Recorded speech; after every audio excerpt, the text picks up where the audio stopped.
গুনার কথা স্মরণ কর, তওবা কর, তওবার মতো তওবা করলে সব গুনাহ মাফ করে দিতে পারে কে? বিশ্বনবী বলে আমার কোনো গুনাহ নাই, তারপরে প্রতিদিন 70 বারেরও বেশি আমি তওবা করি। আল্লাহে ইন্নী আস্তাগফিরুল্লাহ ওয়া আতুবু ইলাইহি আকসার মিন 70 মাররা। Could you imagine that? কল্পনা করছেন কোনদিন যে নবীর গুনাহ নাই, ওই নবী তওবা পড়ে প্রতিদিন 70 বার, আকসার 70 বারেরও বেশি। আমার পড়া দরকার কয়বার? আপনার পড়া দরকার কয়বার? বিশ্বনবী 70 বারের বেশি বললে আমাদের পড়া দরকার কয়বার?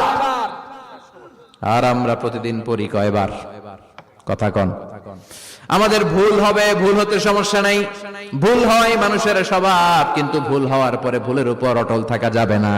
শয়তান আর মানুষের মধ্যে এই মৌলিক পার্থক্য। শয়তান ভুল করে ভুলের উপরে আছে, ঠিক কিনা? ক্ষমা চায় নাই, কিন্তু আমরা সকালে ভুল করলে দুপুরে মাপ চাই কার কাছে? 19 সালে ভুল করলে 20 সালে মাপ চাই কার কাছে? মৃত্যুর আগ পর্যন্ত আমরা ক্ষমা চাইলে ক্ষমা করে দিবে কে? সব সময় 24/7